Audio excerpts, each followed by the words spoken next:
वो संभालेगी क्या अपनी जवानी जिससे दुपट्टा संभलता नहीं है। ठीक समझ रहे हैं आप। ये पंक्तियां उद्धृत की गई हैं नरेंद्र मोदी के लिए ही कि जो अपना दुपट्टा नहीं संभाल सकती वो अपनी जवानी क्या संभालेगी। अनन्य शिव भक्त स्वामी दयानंद सरस्वती ने इसलिए आर्य समाज की स्थापना कर दी कि उन्होंने देखा कि भगवान शिव के सर पर चूहा गंदगी कर रहा है और वो अपनी रखवाली नहीं कर रहा। जो प्रभु अपनी रखवाली नहीं करेगा वो हमारी रखवाली क्या करेगा। इसी आधार पर स्वामी दयानंद सरस्वती ने आर्य समाज की स्थापना कर ली। ऐसे ही जो देश की महिला सांसदों से डरता है उस मोदी को जब ये आप कहते हैं कि देश मजबूत हाथों में है, वो चीन सीमा की रखवाली क्या करेगा, वो पाकिस्तान सीमा की रखवाली क्या करेगा, वो भूटान, अफगानिस्तान या बांग्लादेश से हमको क्या बचाएगा, जो स्वयं को नहीं बचा पा रहा है, जो स्वयं से डरता। दो तीन बातें हैं। नंबर एक, या तो कोई कुकर्म हुआ है, कोई कुकर्म किया है उन्होंने, वो एपिस्टीन फाइल की बात हो या कृषि बिल किसानों से छल हो, ये दोनों डर सता रहा हो, या सचमुच बाहर से मजबूत दिखाने वाला, बाहर से अपने आप को मजबूत शो करने वाला वो प्रधानमंत्री जो अपने को 56 इंच का कहता है, वो निश्चित रूप से हृदय से कमजोर है, बहुत कमजोर है, बहुत डरपोक है। तभी तो देश के सबसे बड़े पंचायत संसद भवन में, जिसको लोकतंत्र का मंदिर कहा जाता है, संसद भवन में जाते हुए हमारे प्रधानमंत्री डरते हैं। ऐसी क्या बात है भाई। और जो प्रधानमंत्री संसद भवन में अपनी रखवाली नहीं कर पाता है, और वो कौन आतंकवादी लोग आए थे, महिला सांसदों के सवाल से डरने वाला प्रधानमंत्री हमारी रखवाली क्या करेगा। और मां की ममता को मजहब के चलते बांटने वाले लोगों, सावधान हो जाओ, सावधान हो जाओ।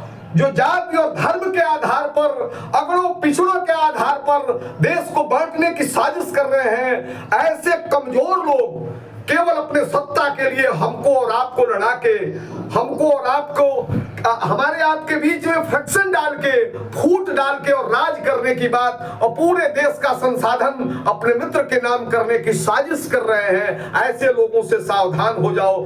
कतई हमको आपको आपसी विभेद के वजह से नहीं, इस नारे के वजह से कि बटोगे तो कटोगे, इस नारे में, इस मुगालते में डाल के हमको आपको बांट के और इस देश पर राज करने वाले लोग हमारे देश के रक्षक नहीं हो सकते। और जो अपनी रखवाली नहीं करेगा वो हमारी रखवाली क्या करेगा।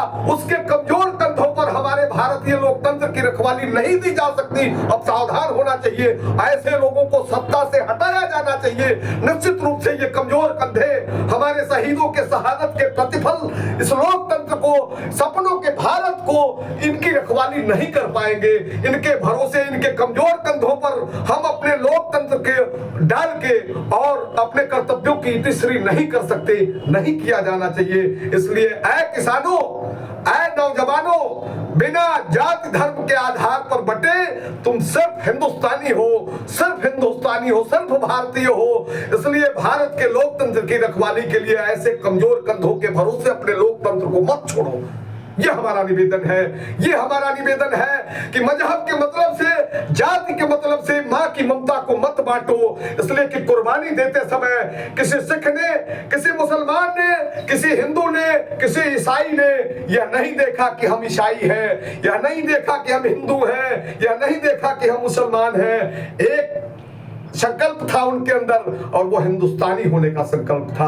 हिंदुस्तान पर कुर्बान होने वाले अमर रणबांकुरों को क्रांतिकारी सलाम निवेदित करके ऐ नौजवानों, आगाह हो जाओ, सावधान हो जाओ। और ऐसे लोगों को जो हर हालत में इस देश को बेचना चाहते हैं, इस देश को बांटना चाहते हैं, खंड खंड करना चाहते हैं, जो नहीं जानते उस आजादी का मूल्य, जो नहीं जानते उस कुर्बानी का मूल्य, उनके कमजोर कंधों पर डाल के इस भारतीय लोकतंत्र को अपने कर्तव्यों की तीसरी मत करो, ये निवेदन है हमारा।